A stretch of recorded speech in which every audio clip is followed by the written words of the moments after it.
My name is Elena Ward, 31 years old. I kick the door open with my shoulder, Grandma's fragile weight pressed against my chest. Champagne glasses froze midair. Laughter cut short, as though the house itself realized a secret had been dragged into the open. The fire hissed like it knew what was coming. My badge glinted against the orange light, and for a moment, every pair of eyes stared at me like I was a stranger. But before this moment, before the 6 words that would slice the air and silence my family, there were the hours leading up to it. 2 hours earlier, my patrol car idled at the curb on Maple Street. The engine ticked as it cooled, and Christmas lights blinked lazily from one porch to another. Dispatch was quiet, eerily so, but the precinct guys had tossed me the same line they always did. Go home, LT. It's Christmas Eve. Go home. As if that word meant the same to me as it did to them. The truth was, I didn't have one. Not really. I had an apartment, a paycheck, a duty roster. But home? That lived in the lines on my grandmother's hands. I parked half a block away so the old Ford Cruiser wouldn't give me away too soon. Breath leaked from my mouth in pale ribbons as I stepped out, boots crunching into snow that squeaked like it was protesting the weight of memory. The air bit my nose, the kind of sharp that made you feel your own blood freezing. 31 degrees. Cold enough to cut, cold enough to kill. I walked across the yard I used to mow every summer as a teenager. Through the window, the living room blazed with warmth money could buy, garlands glittering on the mantel, a tree weighed down with gold ribbons, and gifts stacked beneath it like offerings. My family, silhouettes inside, laughed as though the world outside didn't exist. My father, broad-shouldered, commanding. My mother, coiffed to perfection in holiday red. Tommy, my brother, throwing his hands around mid-story. Brianna, my sister, laughing on cue like always. And then my eyes slid to the porch. There she was. Grandma. Thin sweater. House slippers. No blanket. Her hands trembled in her lap, knuckles swollen from years of arthritis, veins rising under skin that looked more fragile than parchment. For a second, I couldn't breathe. Gram, I whispered without thinking, the name catching in my throat like a prayer. Her head turned slowly, careful, fragile as porcelain, and then she smiled. That smile, soft, eternal, the kind that could fold time back on itself, found me in the dark. Elena, she said, my childhood name falling from her lips in a voice so threadbare it nearly snapped in the cold. You came. I swallowed hard. I came. I stripped off my duty jacket and wrapped it around her frail shoulders. Heat bled from me into her as if I could fight the winter off by sheer will. The cop in me did a quick assessment. Lips pale, fingertips cold, body trembling. The granddaughter in me wanted to rip the front door off its hinges. Why are you out here? I demanded. She fluttered a weak hand. Fresh air. Fresh air? I looked through the glass. Inside, Tommy's punchline landed, followed by roaring laughter. Bree doubled over, clutching her stomach, while Mom dabbed at the corner of her lipstick. The contrast made my stomach knot. How long? I pressed. Don't fuss, darling. They're busy. It's a party. Busy. A party. 3 years of transfers flashed in my mind. The paychecks I'd carved apart to send home for her care. Meals, meds, heating bills, money that had tasted like peace when I signed each transfer. But right then, standing in the snow, it all tasted like ash. My phone buzzed. Sergeant Ruiz. You good, LT? Need backup? I typed quickly. All good, Merry Christmas. Then shoved the phone back in my pocket. Grandma shivered in my arms, her head resting against my chest. Her voice was a fragile hum. Your mother will be cross. She'll live, I muttered. I tried the doorknob. Locked. Of course it was. The house that kept the heat in kept her out. I set my stance and rapped my knuckles hard against the wood. 3 knocks. Nothing. Footsteps finally shuffled inside. The deadbolt slid. The door opened just enough for manners. My mother's face filled the gap. Lipstick a brave holiday red. For a heartbeat, she didn't understand what she was seeing. Then her face rearranged itself, surprise, annoyance, brittle smile. Elena, she said, voice sharp enough to draw blood. You should have called. I wanted to see Grandma. She's resting, Mom replied quickly. In the cold, I shot back. Her eyes darted past me to the bundle in my arms. She likes the porch. Behind her, Dad leaned into view. Chin set, disdain like armor. Lose the attitude. It's Christmas. Tommy appeared next, grinning, glass in hand, but his smile faltered when he noticed my jacket wrapped around Grandma. Bree hovered behind them, guilt written in the way she couldn't quite meet my eyes. I said nothing. There was nothing I could say that wouldn't ignite an inferno. So instead, I shifted Grandma's weight, squared my shoulders, and drove them into the door. The wood cracked. The frame gave way. Heat spilled out, cinnamon and roast colliding with the raw bite of winter.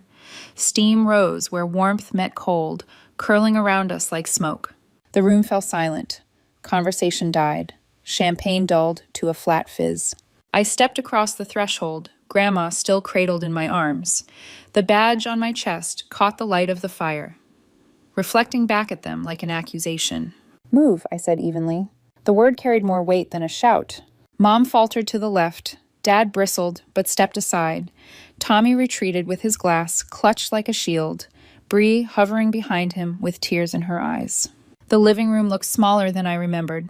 Stockings hung across the mantel, each embroidered with names. Dad, Mom, Tommy, Bri, but no stocking for Grandma. The absence roared louder than the fire. I held her closer, the silence stretching like black ice between us. Every instinct screamed at me to say something, anything, but I let the moment swell instead, let them feel the weight of what they had done. When I finally spoke, my voice was steady, cold, deliberate, the kind of tone that carried in a courtroom. 6 words, and the air changed forever. The 6 words left my lips with the weight of a verdict. "She's safe. Elder abuse report filed." The fire cracked. Champagne fizz dulled. The room itself seemed to shrink around us, walls drawing in as though ashamed to witness what had just been spoken. Dad's mouth opened and closed like a fish gasping for air. Mom's hand flew to her pearls, clutching them so tightly I thought the string might snap. Tommy swore under his breath, muttering something about always dramatic, while Bree's eyes filled with tears. No one moved. The badge glinted on my chest, the only light in a room that suddenly felt darker than the December night outside. Grandma stirred faintly in my arms. Her lips moved as if she wanted to protest, but her voice never found strength. I adjusted her higher against me, her frail body almost weightless, and looked into the faces of the people who had once defined the word family. "I don't know what you're talking about," Dad finally spat, voice low, controlled, the way he always spoke when he was trying to reassert dominance. She wanted to sit outside. "In 31 degrees?" I shot back. "No blanket, no coat, no chair by the fire while you toast yourselves? Don't insult me." Mom stepped forward, her brittle smile trembling. "Elena, please, it isn't what you think.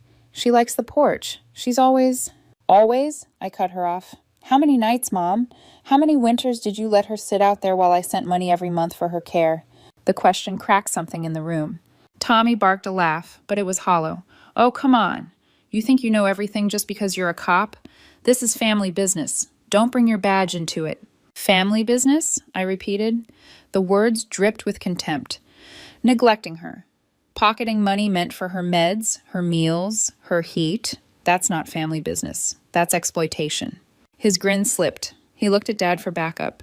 Dad stepped forward, jaw clenched, voice rising. "Watch your mouth. You don't accuse your own blood of crimes." "Crimes?" I said evenly. Funny choice of word. The silence after that was deafening. Bree finally broke. "We didn't mean for it to get this far," she whispered, wringing her hands until the knuckles went white. Her eyes darted to Grandma, guilt swelling in them. "We thought—" "You thought what?" I pressed. "That I wouldn't find out? That leaving her in the cold wouldn't matter as long as no one saw?" Mom's voice wavered. "Don't twist this. She wanted air. We just—" "You just," I snapped, my voice sharp as glass, "erased her." The word lingered, hanging above the stockings where her name was missing. For years, I had signed those transfers with trust. For years, I believed my family when they said Grandma was fine. I told myself the remodels, the new car, the vacations, those couldn't be from the money I sent. But tonight, the truth stood in front of me. The truth had blue lips and trembling hands. I remembered the quarters she slipped me as a child, so I could play arcade games when Mom said we couldn't afford it. I remembered the way she patched my jeans with her old sewing kit because Dad thought new clothes were a waste. She gave what little she had, and here they were, draining her dry. "You all knew," I said slowly, letting my eyes meet each of theirs, "and you did nothing." Dad's face hardened, red blotches rising in his cheeks. We took care of her. Don't you dare stand here and pretend you've done more. You left. You built your life away from this family. Don't come storming in now, accusing us.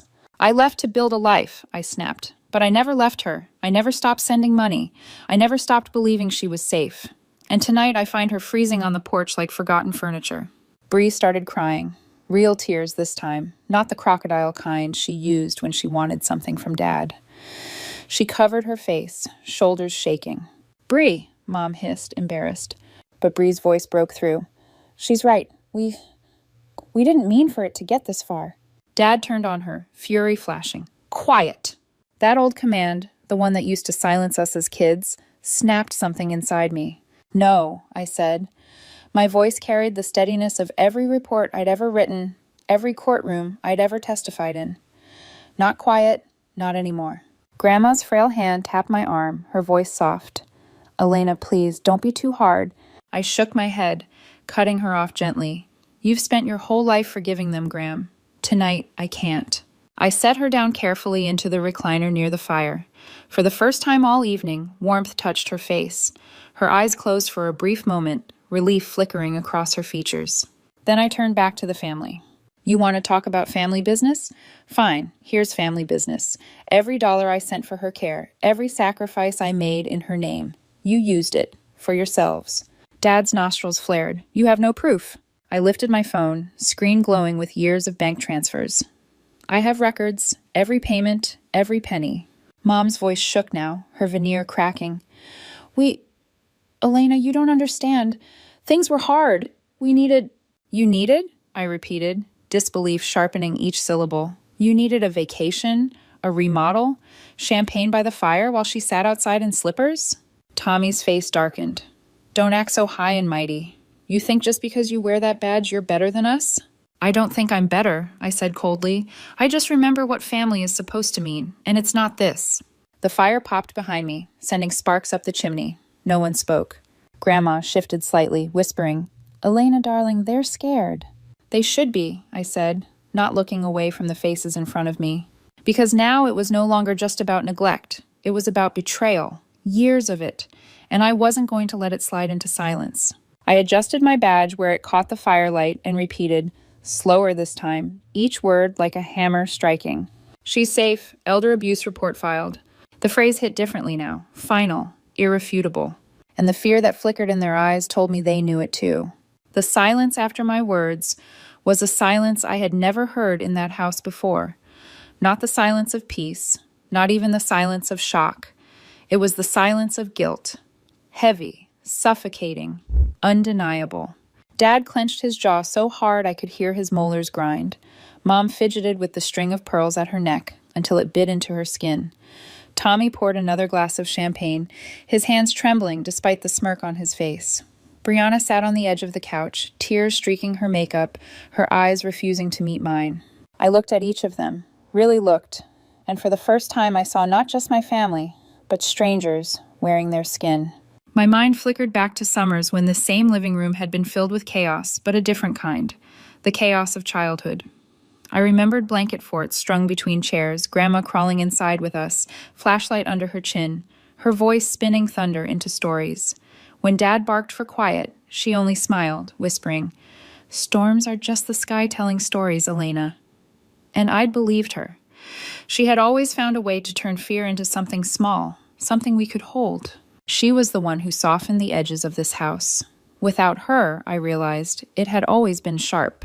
Now, seeing her small frame trembling under my jacket, I understood just how much had been taken from her. I turned my gaze back to Mom.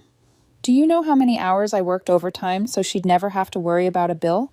Do you know how many meals I skipped because I thought she was warm and cared for? Mom flinched. Elena, it wasn't like that. Yes, it was. My voice cut through her excuses. Every dollar I sent was for her, not for granite countertops, not for vacations in Florida, for her. Tommy laughed, too loud, too brittle. You're making this into some big conspiracy. We kept her fed, didn't we? She's fine. I stared at him, incredulous. Fine? She's sitting outside in sub-freezing weather, Tommy. That's your definition of fine? He looked away, jaw tight, glass shaking in his hand. Grandma's thin voice drifted from the recliner. Don't be angry, dear. They were busy. Life is hard. Her defense of them landed like a blade in my chest. Even now, even after everything, she still made excuses for them. That was who she was. Love stitched into her bones, forgiveness in every breath. But it wasn't enough for me. Not anymore. I knelt beside her, taking her cold hands in mine. Graham, I need you to hear me. This isn't just about tonight. I've seen this before, at work. People left to rot while their families spend their pensions. We call it elder abuse in the reports. 3 words. But behind those words are lives. Lives like yours. Her eyes glistened. She tried to smile. I'm not like those people. I swallowed hard. Yes, you are, and you deserve better. Her lips quivered, as if she wanted to argue, but no words came. Behind me, Dad growled, That's enough, Elena. Put your badge away. You're not here as a cop. You're here as our daughter. Act like it. I stood slowly, my hands shaking, but my voice steady. You're wrong. I am here as both. And you don't get to choose which part of me speaks tonight. The room crackled with tension. The tree lights blinked cheerfully, oblivious, mocking. The stockings on the mantel swayed slightly from the draft, each name embroidered bold. Dad, Mom, Tommy, I. But no stocking for Grandma. That absence screamed louder than any argument they could make. It was a wound stitched into the fabric of this family, a deliberate erasure of the woman who had held it together for decades. I remembered being 12, begging Mom to let me try out for choir. She hadn't even looked up from folding laundry when she said, That's a waste of time. The words stung, but later that night Grandma found me crying on the porch. She sat down beside me, wrapped me in a shawl that smelled of lavender, and whispered, Your voice matters, Elena. Even if they don't hear it, the world will. She was the reason I ever dared to believe in myself. The reason I pushed through the academy when Dad called me a disgrace. When Mom said no one wanted a daughter with a gun instead of a purse. She had pinned my cadet badge on herself, trembling hands and tear-filled eyes. You'll do good, she'd told me, because you remember what pain feels like. And now the woman who had lifted me up was being discarded by the very people who had once claimed to be her children. I turned back to Dad, fire burning in my chest. You want me to stay quiet? You think I'll let this slide because we share blood? No. Blood doesn't excuse betrayal. Blood doesn't erase neglect. Mom's voice cracked. We didn't neglect her. Yes, you did. I pointed to Grandma's frail body, her lips tinged blue. Every time you poured another glass, every time you locked this door, every time you told yourself she was fine while her body withered in the cold, you neglected her, and you lied to me. For years. The weight of my words pressed into the room until even Tommy stopped pretending to smirk. Bree sobbed openly now, hands covering her face. We thought you'd never know. We thought it didn't matter. Her admission sent a chill down my spine. It didn't matter. That was the truth they had lived by. That was the quiet agreement between them, to erase her piece by piece until there was nothing left but the money I sent. Grandma's hand trembled on the armrest. Don't hate them, Elena. Please. They're still my children. I closed my eyes because her words tore something in me. Even after everything, she still loved them. She still saw them as hers. But I couldn't, not anymore. When I opened my eyes again, my voice was low, resolute. They stopped being family the moment they chose comfort over you. I looked around the room one last time. Dad glaring, Mom trembling, Tommy pale, Bree broken, each of them carrying the weight of choices they had made. And for the first time, I realized something. They hadn't just failed Grandma. They had failed me. Because in erasing her, they had erased the one thing that made this family worth saving. Dad broke first. You don't get to throw charges around in this house, he said, voice pitched low like a growl that used to send us scattering when we were kids. You think because you wear that badge you can humiliate us? I didn't flinch. This isn't humiliation. It's a record of facts. He took a step toward me, and the movement made something primal in me brace. Mom reached for his sleeve, whispering, Please, Harold, as if a softer name might change the shape of his anger. Tommy hovered with his glass, knuckles white around the stem. Bree's mascara had bled into thin rivers down her cheeks. She stared at the hearth as if warmth could make her disappear. Facts, Dad spat. Here's a fact. She's our mother. We know what's best for her. Then why is she shaking? I shot back. Why is her mouth blue? Why is there heat in this room and a lock on that door? No one answered. The Christmas tree crackled faintly as a filament warmed. A ribbon on the mantel fluttered, a tiny flag over a field of guilt. Mom exhaled, trying for poise she didn't feel. Elena, sweetheart. Don't.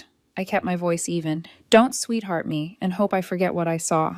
We stepped out for a minute, she said. Tommy was telling a story, and time got away. Time got away? My laugh had no humor. From 31 degrees? From a pulse you didn't bother to check? Tommy slammed his glass down. God, you're dramatic. I turned to him. No, Tommy, I'm precise. Neglect of a dependent adult. Misappropriation of funds. Endangerment.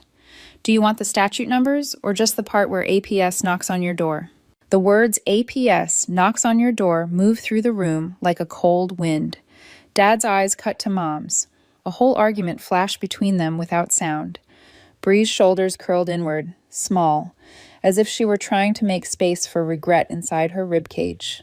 Grandma's fingers fluttered against the recliner, a tiny bird of a gesture.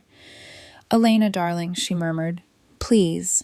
I crouched so my face was level with hers. You asked me my whole life to be brave. This is me being brave for you. Her eyes filmed, but she nodded once. When I stood, Dad was already reclaiming ground. Broad frame filling the line between me and the door. You're not taking her anywhere, he said. She stays here tonight. You'll calm down, and in the morning we'll talk like adults. She doesn't stay here. I shifted my weight, feeling the familiar center of balance I'd trained into muscle. And there's nothing left to talk about. Over my dead body, he said. I let my badge tilt until the firelight rode its edge. If you try to stop me from removing a vulnerable adult from a hazardous environment, we'll add interference to the list. Tommy barked a laugh that was too loud. Listen to her. Hazardous environment. It's a living room. It's a crime scene, I said. Silence. Not absolute. Fires hiss, garlands whisper, but the kind that swallows breath. Mom rallied with the weapon she'd always preferred. Shame. What will people think, Elena? On Christmas Eve? You marching your own family out in front of neighbors? Is that what you want? Scandal? There it was. Not apology, not care. Optics. The family crest. People will think an officer protected someone who couldn't protect herself, I said. They can put that on the neighborhood blog. Bree's voice came small. We didn't mean it to be like this. Intent doesn't erase impact, I said, and it was like I was reading it into a transcript. You don't get credit for not meaning what you did over and over. Dad moved again, a single pace that stole my oxygen. I'm warning you.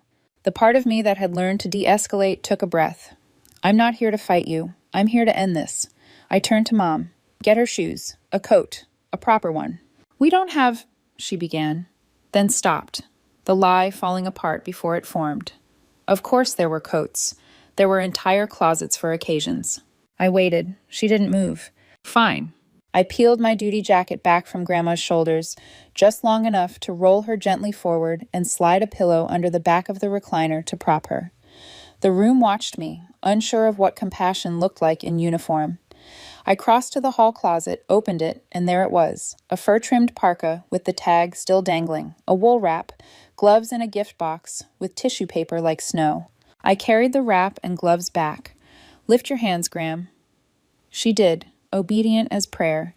I eased the wool around her, tugged the gloves onto fingers that used to braid my hair and thread needles by lamplight.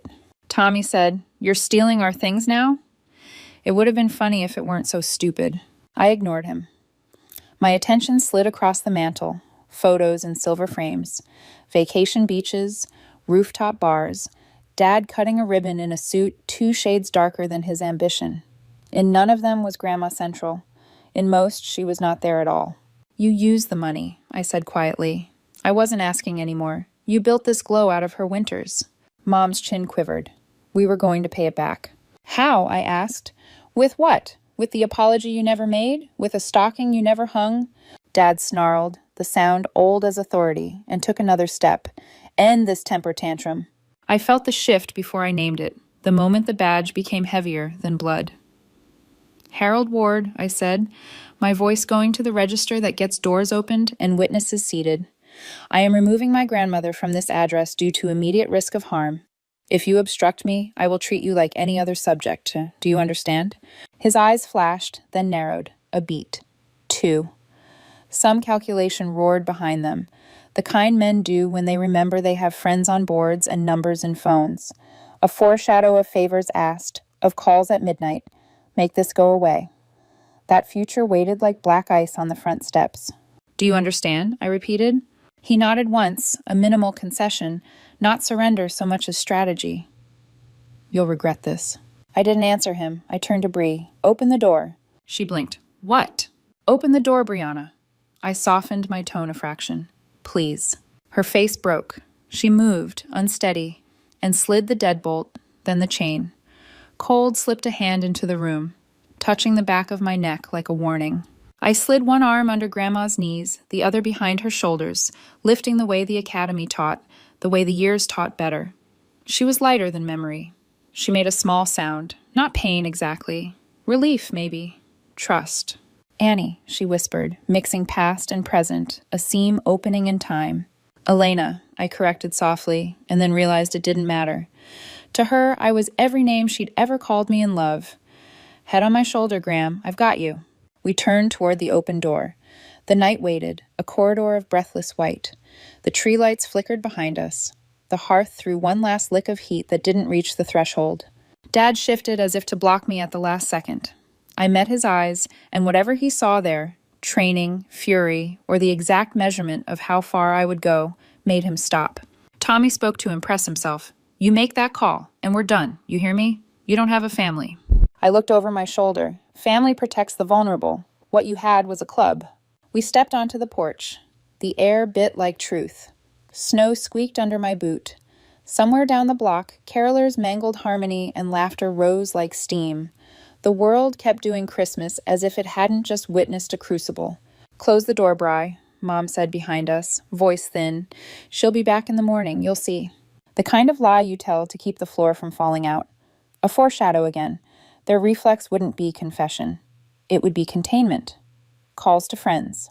A sudden concern for optics. A plan to paint this as my hysteria. Bree didn't close it. She clutched the edge and watched me cross the threshold like someone watches a lifeboat push off. Too late to jump. Too early to forgive herself. On the top step, I paused and looked back. There will be an investigation, I said into the doorway. Clear, plain. Adult Protective Services. Financial reviews. Interviews with neighbors. If you have anything in this house that looks like care, learn how to use it by morning. Dad opened his mouth. I didn't give him the inch he hunted.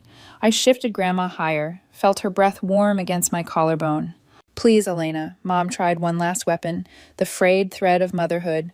For us. For our name. For hers, I said, tipping my head toward the woman in my arms. That name matters more. I stepped off the last stair. The cruiser waited at the curb, half in shadow, half haloed by the neighbor's reindeer display. Grandma's pulse tapped my wrist, steadying. Trust finding a home. Behind me, the door stayed open as if the house were stunned. Then a tremor of motion, the kind that meant panic had finally remembered its legs. Voices rose, colliding. Dad's bark. Tommy's curse. Mom's whispered arithmetic. What do we do? Who do we call? How do we fix this? Numbers and names and stories to stitch over a wound too large to hide. I moved down the walk, every step a line I couldn't uncross. The night took us in, quiet and unambiguous. I buckled Grandma into the passenger seat, her hands small in the glove's new wool. When I turned the ignition, the heater roared like a promise. I glanced once more at the house. In an upstairs window, a figure tugged a curtain closed. Privacy, finally, but not the kind they wanted. In the frosted glass of the door, my father's shape loomed, then retreated. They thought the enemy stood at the curb. They hadn't yet understood. It was already inside with them, named and notarized by their own choices. I pulled away from the curb. The tires muttered over packed snow. The radio hissed a quiet room tone from dispatch. The city, as always, needed things. So did I. First, warmth. Then words on paper that would become consequence. Where to? Grandma asked, voice athread. Someplace that remembers what family means, I said. For now, the station. She nodded, eyelids fluttering with exhaustion. The heater lifted color into her cheeks, like dawn deciding to return. I pressed my mouth into a line so I wouldn't say what wanted to break free. Rage, grief, a thank you to the part of me that hadn't backed down. In the rear view, the house receded, a snow globe shaken and put back on the shelf. The storm I'd started would keep swirling inside. By the time it settled, everything would be somewhere else. I tightened my grip on the wheel. The next part would hurt differently. Reports, photos, questions with answers that stain. But for the first time that night, I believed the sentence I had thrown like a gauntlet. She's safe. And now I would make it true. The heater hummed, pumping stale warmth into the cruiser, but it was enough to turn Grandma's lips from blue to pink. I drove with both hands locked on the wheel, my jaw tight, eyes flicking between the rearview mirror and the road. Behind us, the house on Maple Street shrank into darkness, but the storm I'd left behind wasn't the kind that snow muffled. It was the kind that eats through walls, through champagne, through stockings with names embroidered in red. Grandma's head lolled against the seat. Her voice came soft, frayed but steady. You shouldn't have done that, Elena. I glanced at her. I couldn't leave you there. They didn't mean harm. Intent doesn't erase consequences, I said, maybe too sharply. The words sounded like paperwork, like reports filed at 3 a.m. with cold coffee and tired eyes. I softened my voice. You deserve better. That's the only truth I care about. She sighed, eyes slipping shut. I'm tired of fighting. You don't have to fight anymore, I said. That's on me now. The city blurred past, holiday lights strung across streets that pretended everything was cheerful. Plastic reindeer stood frozen in yards, noses glowing, as if they could illuminate the rot inside certain houses. My hands gripped the wheel tighter until my knuckles whitened. When I pulled into the precinct lot, the building stood quiet but steadfast. Wreaths hung on the doors, and a faint string of lights blinked above the entrance. The glow wasn't warm, not like a home, but it was honest. No illusions here, just truth, even when it hurt. I eased the cruiser into a space and hurried to the passenger side. Careful, I murmured, slipping my arms under Grandma. She made a small sound of protest, but it faded when I lifted her, tucking the blanket closer. The doors slid open with a hydraulic hiss, releasing the smell of burnt coffee and pine-scented cleaner. Inside, the station wasn't festive, but it was alive. A couple of rookies hunched over desks littered with paperwork. Officer Daniels leaned against the counter, coffee in one hand, cookie in the other. Ruiz sat at the duty desk, tapping at his keyboard, eyes heavy from the long shift. They all looked up when I entered, Grandma bundled in my arms. Daniel straightened immediately. LT? She's fine, I said, but my voice was thinner than I meant. She needs warmth. Ruiz stood, his chair rolling back with a squeak. Jesus, get her a chair, and a blanket. Within seconds, one of the rookies scrambled to the wellness room, returning with a fleece blanket and a pillow. Daniels took the cocoa pot from the break room and poured a steaming mug, sliding it across the counter. For you, ma'am, he said gently, as if she were his own grandmother. Her eyes twinkled shyly. Thank you, young man. Daniel smiled. Around here, everyone's grandma on Christmas. That made her smile for the first time that night. Small, but real. I settled her into a chair near the heater, wrapping the blanket tight. She cupped the cocoa with both hands, steam curling into her lined face. She looked fragile, yes, but she also looked seen, more than she had in years. I stood by the doorway, arms crossed, watching. Guilt and pride twisted inside me like barbed wire. Pride because she was safe. Guilt because I hadn't seen sooner what was happening under my own roof. Ruiz came over, his voice low. You want me to log a report? The question hit harder than I expected. Saying the words earlier in that living room had been like throwing down a gauntlet. But this was the part that made it official. Real. No more bluff. My hand drifted unconsciously to my badge. That piece of metal had been pinned on me with Grandma's trembling hands. Her eyes had spilled proud tears that day. You'll do good, she'd whispered, because you remember what pain feels like. And now? The pain in me wasn't just memory. It was alive, gnawing, demanding justice. Yes, I said finally. My voice didn't waver. Log it. Ruiz nodded, already typing. The clack of the keyboard sounded like nails in a coffin. Behind me, Grandma sipped her cocoa. She glanced up, meeting my eyes across the room. There was pride there, but also sorrow. She knew what those keystrokes meant. Investigations. Interviews. Court dates. Consequences. Family broken not by argument, but by record. I turned away before my resolve could fracture. At that same moment, across town, my family's perfect tableau was already unraveling. Dad paced the living room like a caged bull, face blotched red, not from drink, but from dread. Mom sat on the edge of the couch, twisting her necklace until the chain left marks in her skin. Tommy poured another drink, but the tremor in his hand betrayed him. Bree cried softly, mascara streaking down her cheeks. She's bluffing, Dad said, his voice cracking even as he tried to command. She wouldn't report her own family. Mom's voice shook. But she's a cop. If she files, if anyone checks. Checks what? Dad barked. We've done nothing wrong. But the words collapsed under their own weight. Even Tommy stopped sneering. They all knew the truth.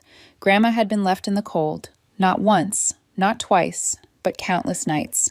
And the money meant for her had built the champagne glow around them. Bree whispered through tears. She had her badge on. I saw it. She meant it. The room fell quiet, and for the first time, I think they felt what Grandma had felt every night on that porch, the icy weight of being abandoned. Back at the station, Ruiz's typing slowed as the report took shape. Neglect of a dependent adult. Signs of prolonged mistreatment. Evidence of financial exploitation. Each phrase was both a shield for Grandma and a blade for them. I closed my eyes, hearing their voices in my head even though I was miles away. Dad's growl, Mom's excuses, Tommy's laughter, Bree's tears. It didn't matter anymore. The law would speak louder than any of them. Grandma shifted in her chair, cocoa trembling in her hands. Don't ruin your Christmas for me, she said softly. I knelt in front of her. This isn't about Christmas, Gram. This is about right and wrong. Her eyes glistened. They're still your family. I swallowed hard. Family doesn't leave you freezing on a porch. She lowered her gaze into her cup, her reflection rippling in the cocoa. They'll be scared, Elena. Scared people do foolish things. They should be scared, I said before I could stop myself. The words came out sharper than intended. Her hand reached for mine, papery skin warm against my knuckles. Justice matters, she whispered. But so does mercy. Don't let one bury the other. Her words pierced me deeper than anything my parents had said. Justice and mercy, oil and water. And yet, here she was, asking me to hold both in the same hand. Behind us, Ruiz stapled the report. The sound was final. The case had begun. On Maple Street, the glow of Christmas lights couldn't hide the storm unraveling inside the Ward household. Dad paced the length of the living room, heavy steps rattling ornaments on the tree. His tie was loosened, his hair askew, a man used to control, suddenly realizing the walls were caving in. She's bluffing, he muttered again, voice raw now from repetition. She wouldn't file, not against her own family. Mom sat rigid on the couch, pearls twisted tight around her fingers. The fire still burned in the hearth, but she shivered like someone who had just been told the world outside wasn't safe anymore. Harold, she whispered, what if she wasn't bluffing? What if Apps comes tomorrow? What if the neighbors? Neighbors don't matter, he barked, though his eyes darted to the frosted window as if he already imagined whispers behind curtains. It's all talk. We'll explain. Say it was a misunderstanding. She'll calm down. Tommy poured another drink, his fourth since Elena had stormed out. His hand shook as he lifted the glass, liquor sloshing. Calm down? Did you see her face? The badge? She's not the little kid you could yell into silence anymore. Shut up, Dad snapped, pointing a finger at him. Don't you dare talk like that about your sister. Tommy barked a bitter laugh. Since when do you defend her? You've called her a disgrace since the day she put on that uniform. The room went still. Even Bree looked up through tears, startled by his words. Mom's voice cracked. Don't fight, please, not now. But the truth was clawing out, years of rot exposed in one night. Bree hugged her knees to her chest, mascara streaked down her cheeks. We shouldn't have left her out there, not tonight, not any night. She liked the porch, Mom insisted weakly. No, Bree whispered. That's what we told ourselves, so we wouldn't feel guilty. But she never liked it. She sat there because we didn't make space for her inside. The words landed heavy. For once, Mom didn't argue. Dad stopped pacing, his jaw set. Listen to me. This is not over. Elena thinks she's clever, but she's blinded by her job. She'll realize she can't drag her own family through the mud. Tommy scoffed, downing his drink. She already did. You didn't hear her? Elder abuse. That's not a threat. That's a charge. She knows what she's doing.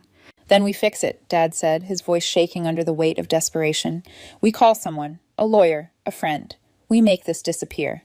But deep down, they all knew the truth. You can't make neglect disappear. Not when the evidence was carved into the lines on Grandma's face, the chill in her bones. Bree buried her face in her hands. She'll never forgive us.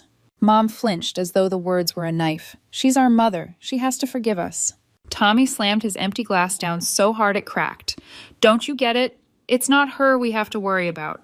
It's Elena. She doesn't forgive. Not anymore. A silence followed, thick and suffocating. They all felt it, the shift that had happened when Elena had spoken those 6 words. She's safe. Elder abuse report filed. The words weren't just a declaration. They were a sentence. Boom. At the precinct, the silence was different. Not guilt-ridden, but steady, purposeful. Grandma sat in the break room, blanket tucked around her, sipping slowly from a second cup of cocoa. Her hands trembled less now, warmth seeping into her bones. The rookies lingered nearby, telling her light-hearted stories about rookie mistakes, their voices careful, respectful. For the first time in years, she was the center of attention instead of an afterthought. Elena stood outside the doorway, leaning against the frame, torn between relief and unease. She had done the right thing. She knew it. The report was filed. APS would come in the morning. Justice was set in motion. And yet, her grandmother's words echoed. Justice matters, but so does mercy. Don't let one bury the other. Elena rubbed a hand across her face. Mercy. What did mercy look like in a house that had left an old woman freezing on Christmas Eve? Ruiz came up beside her, holding a folder. Reports logged. Want me to send it straight to APS tonight or wait till morning? Tonight, Elena said automatically, then hesitated. No, morning's enough. Let them sleep one last night before the storm. Ruiz studied her profile. You're giving them more kindness than they gave her. She didn't answer. She wasn't sure if it was kindness or just delay. Back on Maple Street, panic deepened into dread. Mom wrung her hands until the skin went white. What will the neighbors think when APS shows up? When people see investigators at our door? They'll think the truth, Tommy muttered. Dad turned on him, his face red. You shut your mouth. You're the one who always brought her up, made jokes at her expense, left her outside longest. Don't you dare act innocent. Tommy lurched to his feet. Me? You think this was just me? Who locked the door, Dad? Who told her fresh air is good for you while you poured another drink? We all did this, every one of us. The words struck like lightning, leaving the air charred. Even Mom couldn't deny it. Bree sobbed harder. She'll never come back. Not after this. She will, Mom insisted, voice desperate. She's kind. She'll forgive us. She always does. But even as she said it, doubt rippled across her face. Because forgiveness only mattered if the person you wronged wanted to return. And this time, Grandma had been carried away in her granddaughter's arms. The fire popped, startling them. It sounded like judgment. At the precinct, Elena finally stepped into the break room. She crouched beside Grandma, resting a hand gently on her arm. You warm enough?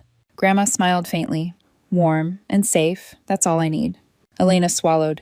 Safe isn't enough. You deserve more than safety. You deserve respect, dignity, everything they stole from you. Her grandmother's eyes glistened. Don't let hate eat you, Elena. Please. Elena's throat tightened. She wanted to promise, but the anger in her veins was still too hot, too alive. She didn't answer. Back at the ward house, the storm thickened. The champagne sat untouched now, bubbles dying in silence. The stockings that had once been symbols of holiday cheer now looked like accusations. 4 names embroidered in red, and 1 name missing. The missing stocking said more than Elena's badge ever could. It said, you erased her. And now, they were the ones erased. The phone rang at the duty desk just after midnight. Ruiz answered, listened for a moment, then looked at me with raised brows. It's your folks, he said, covering the receiver. You want me to hang up, or... My stomach tightened. My parents hadn't called me in years. Not for birthdays, not for graduations, not even when I made lieutenant. But tonight, with 6 words hanging over their heads like a guillotine, suddenly they needed me. I'll take it, I said. Ruiz handed me the handset. Dad's voice crackled through the line. Elena, we need to talk. His tone was sharp, authoritative, the voice of a man used to being obeyed. But underneath it, I heard something new. Panic. There's nothing to talk about, I replied flatly. Yes, there is. His voice rose. You can't just file a report and walk away. Do you have any idea what this could do to us? To our name? To our work? Yes, I said. That's the point. Behind him, I heard Mom sobbing. Tommy cursed, muffled. Bree's voice chimed in, pleading. A symphony of desperation, all conducted by fear. Elena, Mom cried through the static. Please. We made a mistake. Just a mistake. Don't let the state tear our family apart over one night. One night? My voice sharpened before I could stop it. This wasn't one night. This has been years. Years of you pocketing money meant for her care. Years of leaving her out like garbage while you toasted yourselves inside. We didn't mean... Mom started. Stop saying you didn't mean it, I snapped. You did it, over and over. Intent doesn't erase impact. The line went silent, broken only by Mom's weeping. Finally, Dad spoke again, quieter this time, desperation replacing authority. We'll make it right. We'll take care of her. Just tell them not to come. You can fix this, Elena. Your family. That word burned hotter than the fire they had left her beside. Family. I glanced across the room at Grandma, sitting small in the break room chair, sipping cocoa with both hands, her eyes soft, her expression unreadable. She looked at me and shook her head slowly. Lips formed words only I could read. Don't destroy them. My throat ached. I can't undo what's been filed, I told Dad. The report stands. APS will follow up. That's the law. Dad swore, the sound ugly and raw. You'll regret this. No, I said, my voice steady. The only thing I regret is not seeing sooner what you've done. I hung up. 3 hours later, they showed up at the station. Not in their Christmas best, not in the prideful armor they wore at parties. They came in pajamas under coats, eyes red, faces pale, looking smaller somehow, like fear had hollowed them out. Ruiz stiffened. They're not supposed to be here. I'll handle it, I said, stepping forward.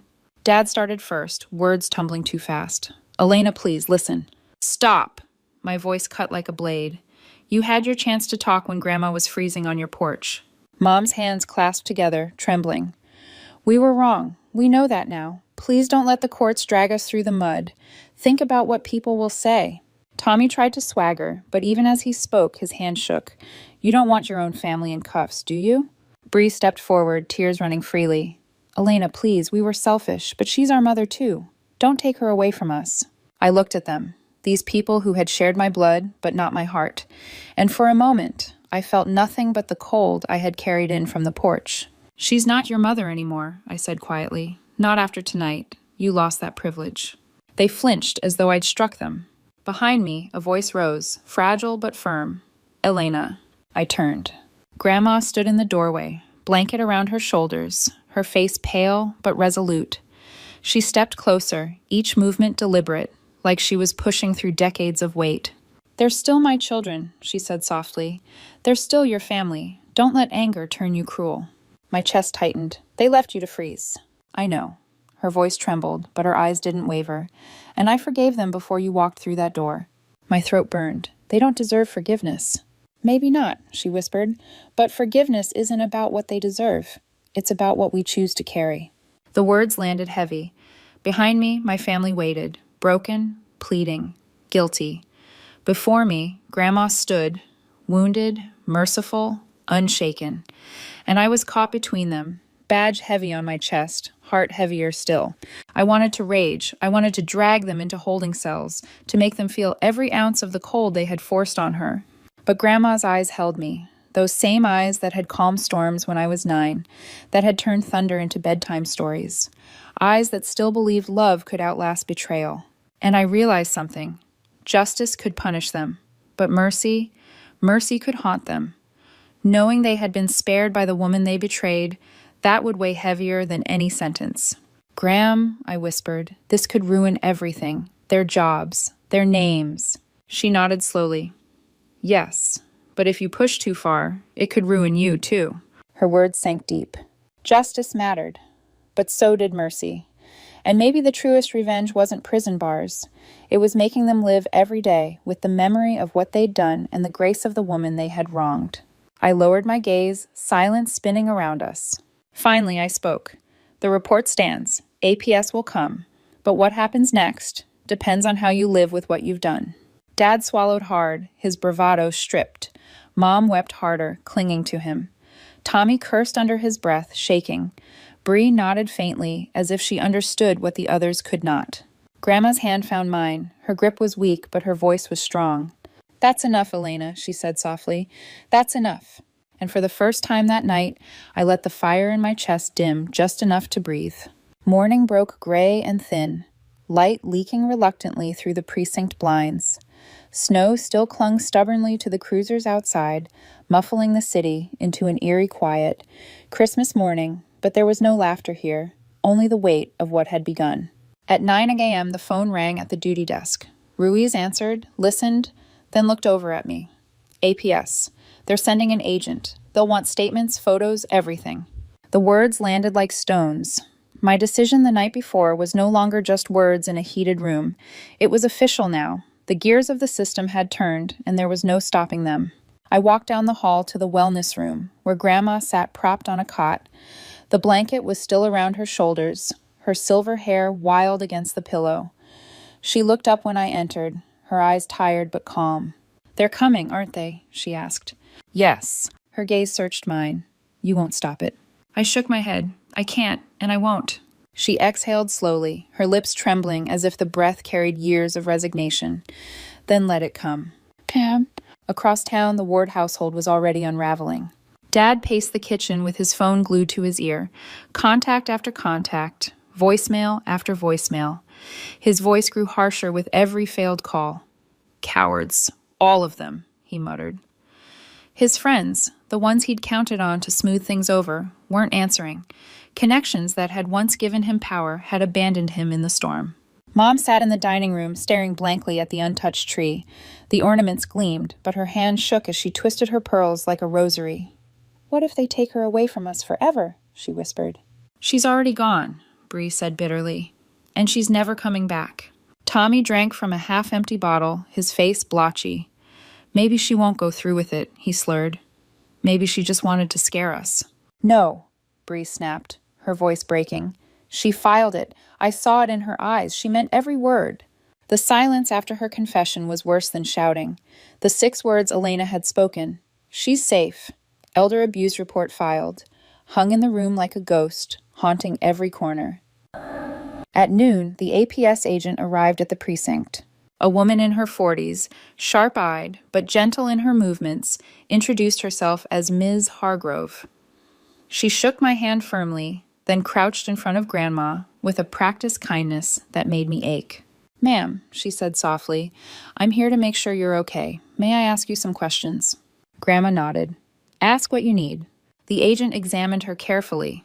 Bruises, weight loss, the thin sweater she'd been wearing in the cold. She asked about meals, heat, medical care. Each answer added weight to the file in her lap. I sat nearby, my jaw clenched, watching as every neglect I had suspected was laid bare in ink and paper. When it was done, Grandma sipped the tea they had given her. "What happens now?" she asked quietly. Ms. Hargrove folded her hands. "We'll investigate further. Home visits, financial reviews, interviews with family and neighbors. If neglect is confirmed, there may be charges." Grandma's gaze drifted to me. "And if I don't want charges?" The agent hesitated. "Your wishes carry weight, but the state has a duty. Elder abuse is serious. It cannot be ignored." Grandma nodded slowly, as though she had expected nothing less. She turned back to me, her eyes heavy with both love and sorrow. "Elena," she said softly, "I told you not to destroy them." I clenched my fists. I didn't. They destroyed themselves. By evening, whispers had already begun to spread through town. The Tran family, once admired for their lavish Christmas parties and polished appearances, now drew stares of suspicion. Neighbors whispered behind curtains, their voices carrying in the cold. "Did you hear? They left her outside. Police were called. A report was filed." Dad stormed across the yard at one point, snapping at a neighbor who dared to ask if the rumors were true. Mom closed the curtains tight, as if fabric could shield them from shame. Tommy hadn't been seen all day, and Bree was overheard crying to a friend on the phone. The perfect image they had built for years was cracking, not with an explosion, but with a slow, relentless unraveling. Back at the station, dinner was brought in. Takeout pizza, fried chicken, nothing fancy. But the way the officers pulled chairs close, the way they shared stories and laughter, turned the break room into something warmer than any house I'd grown up in. Grandma sat at the center, her eyes sparkling as Officer Daniels teased her about eating the last slice of pepperoni. She laughed, the sound fragile but genuine, and for a moment I forgot the weight pressing down on us. I leaned against the wall, arms crossed, watching. For the first time in years, she wasn't invisible. She wasn't a burden. She was seen. She was valued. Yet guilt tugged at me. Justice was moving forward. The investigation was real, and I knew the lives of the people back on Maple Street were unraveling with every passing hour. Grandma caught my gaze across the room. "Don't carry both anger and love," she said softly, as if reading my thoughts. Choose one, or the anger will hollow you out. I wanted to argue. They deserved to pay. They deserved every ounce of fallout coming their way. But her words echoed, stubborn as truth. Choose love, or the anger will hollow you out. Later that night, when the station quieted, I walked her back to the wellness room. I tucked the blanket around her shoulders, making sure she was warm. She caught my wrist before I pulled away. "Elena," she whispered, "you've done enough." I searched her eyes. "Have I?" "Yes," she smiled faintly.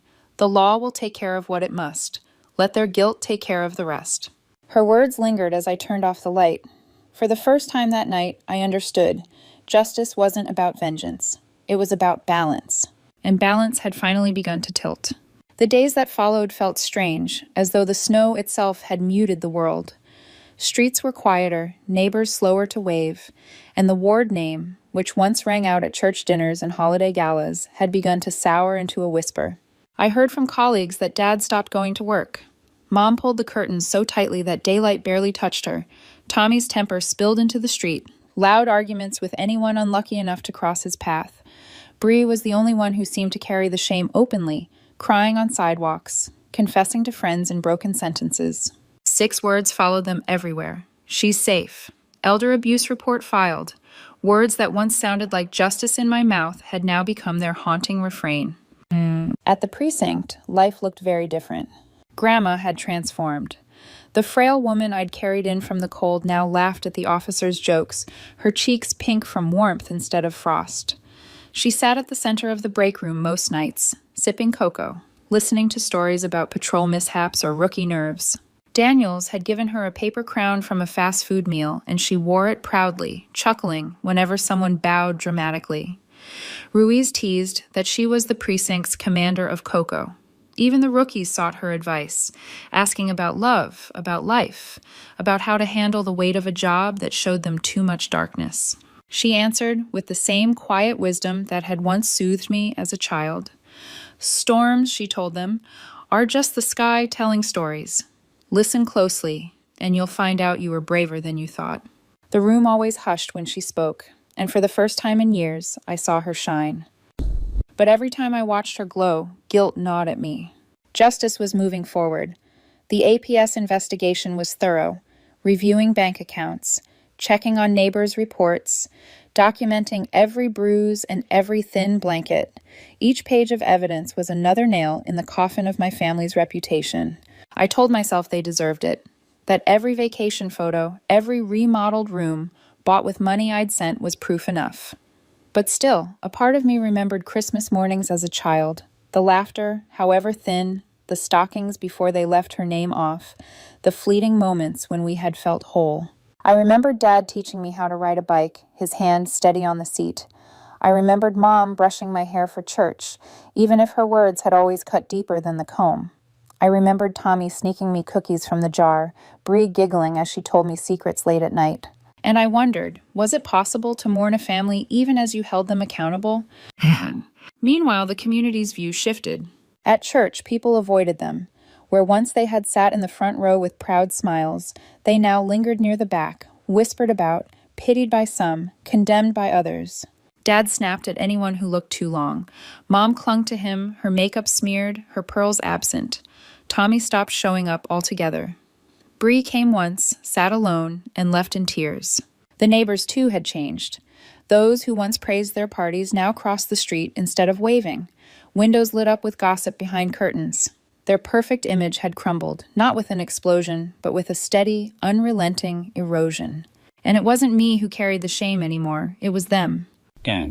At the station, Grandma thrived. One evening, Daniels brought in homemade cookies from his mother. He offered one to Grandma, grinning. "You've got to rate these honestly, ma'am. Better than the bakery?" She laughed, biting into one with mock seriousness. 8 out of 10. Needs more cinnamon." The room erupted in laughter. Daniels clutched his chest, pretending to be wounded. "You wound me, Commander of Cocoa." She beamed, eyes twinkling. For once, she wasn't a burden. She wasn't an afterthought. She was part of something bigger, something that saw her value. I leaned against the wall, arms crossed, watching her smile, and a strange ache rose in my chest. Not sadness, not guilt exactly, relief. Relief that she could still shine, that she could still be loved properly. She caught me watching and winked, a playful glimmer I hadn't seen in years. "See, Elena," she called. "I found my people." The words struck me like a bell, because that was what she had always deserved, to belong. That's it. Yet at night, when the station grew quiet, I still wrestled with the weight of it all. Justice or mercy? Which path had I truly chosen? Grandma had asked me not to destroy them. But in a way, I had. Maybe not with prison bars, but with guilt, with shame, with the knowledge that they had been spared by the woman they had betrayed. That, perhaps, was a punishment far worse. And maybe, just maybe, that was the balance she had wanted all along. New Year's Eve came, a week after everything changed. The precinct was alive with laughter again. Pizza boxes stacked on tables, soda cans clinking, paper hats lopsided on heads. Someone had strung colored lights across the break room doorway. Grandma sat at the center, crown tilted on her head, a queen in a room of protectors. Officers raised mugs to her, to safety, to new beginnings. She laughed until tears filled her eyes. I caught her gaze from across the room. She mouthed 2 words to me, "Thank you." I walked over, knelt beside her, so we were eye to eye. "For what?" I asked. "For giving me back a family." My throat tightened. "You never lost me." "I know." Her voice was tender, steady. "But now I know I'll never be alone either." Her words wrapped around me like her quilts once had when storms rattled the windows of Maple Street, and for the first time I felt the weight in my chest lighten. Because maybe this was the point. Not to destroy the old, but to build the new. And here, in this fluorescent lit station, surrounded by laughter and respect, Grandma had found something truer than blood. Family. Snow fell heavier on New Year's night, blanketing the city in a silence that felt almost holy. I drove Grandma home, not to Maple Street, not to the house with stockings missing her name, but to my own apartment. My place wasn't big, but it was warm, safe, and most of all, hers now. She sat in the passenger seat, her head resting against the window, silver hair glowing faintly under the streetlights. She looked peaceful in a way I hadn't seen in years, as if a burden had finally lifted. I whispered more to myself than to her, "You're safe." This time, the words weren't a warning, weren't a charge, weren't even a threat. They were a promise. Back on Maple Street, the Ward household sat in ruin. The once proud home, centerpiece of every holiday gathering, now felt haunted. Curtains stayed drawn. The fire went cold. The champagne was poured down the sink. Dad no longer paced with authority. He sat in silence, his eyes fixed on nothing, jaw slack with dread. Mom wept quietly into tissues, her hands trembling, pearls abandoned on the nightstand. Tommy raged at shadows, kicking furniture, screaming at Bree for crying too loud. And Bree, sweet, broken Bri, muttered apologies no one listened to, her guilt heavy as lead. They thought the punishment would come from the state, from investigations, from consequences written into law. But the real punishment was already there. It was guilt. It was fear. It was the memory of being spared by the woman they had abandoned. 6 words haunted their every breath. "She's safe. Elder abuse report filed." They rang in every silence, echoed in every argument, lived inside every glass they poured to drown the truth. At my apartment, life found a new rhythm. I carried Grandma inside, settled her into my recliner, and tucked her beneath my heaviest quilt, the one she had stitched for me when I left for the academy. She laughed softly, running her hand across the worn fabric. "I never thought I'd sleep under this again." "You'll sleep here as long as you want," I said. She looked up at me, eyes misting. "You've done more than enough, Elena." The words stung and soothed all at once, because part of me still questioned, had I gone too far? Had I destroyed too much? But when I saw her nestled safely in my home, her hands steady, her breath easy, I knew the answer. No, I had done exactly what was needed. Weeks passed, and APS followed through. They interviewed neighbors, reviewed financial records, documented evidence. The results were damning. Charges loomed: neglect, misappropriation, exploitation. But in the end, Grandma's wishes carried weight. She refused to press for prison. "They'll carry this shame longer than any sentence," she told the investigator. "That's punishment enough." So instead, restrictions were placed: financial oversight, mandatory check-ins, a permanent stain on their reputation. And the community's judgment was harsher than any court's. Invitations vanished. Doors closed. Neighbors whispered louder than before. The ward name was no longer spoken with envy, but with pity and scorn. One night, as I walked Grandma to bed in my apartment, she paused at the doorway, her hand warm against mine. "Elena," she said softly, "you've always carried two hearts, yours and mine. Don't let mine weigh you down anymore." I swallowed hard. "You're not a weight, Gram. You're the reason I can carry anything at all." She smiled, small but radiant. "Then promise me one thing. Don't let anger be what defines you. Let love be enough." Her words sank deep. They were a command, but also a release. On the last night of winter, I stood outside with her. Snowflakes drifted like falling ash, catching in her hair. She looked up, eyes reflecting the streetlight glow, and whispered, "Storms really are just the sky telling stories." I laughed, tears stinging my eyes. "Still telling me stories, huh?" "Always," she said, "as long as you'll listen." I wrapped my arm around her shoulders. For the first time in a long time, I felt at peace. Meanwhile, the family on Maple Street remained trapped. Not in bars, but in memory. Every night they looked at the empty recliner by the fire, at the missing stocking, at the photo albums where her face was either absent or hidden in the background. They lived in a house of ghosts, haunted not by death, but by choice. They had chosen themselves.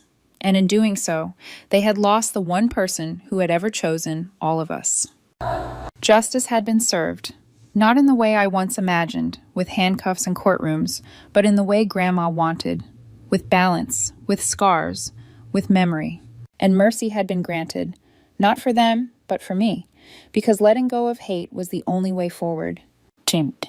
On New Year's Eve at the station, surrounded by officers who had become family, Grandma had looked at me and said, "That's enough, Elena, that's enough." And now, as I stood with her beneath the quiet snow, I finally understood. It wasn't about destroying them, it wasn't even about saving her. It was about redefining what family really meant. Family wasn't blood. Family wasn't names embroidered on stockings. Family was the people who showed up, the people who kept you warm when the world turned cold, the people who looked at you and saw not a burden, but a blessing. And I realized with her hand in mine that I finally had enough. She was safe. We were family. And that was all that mattered.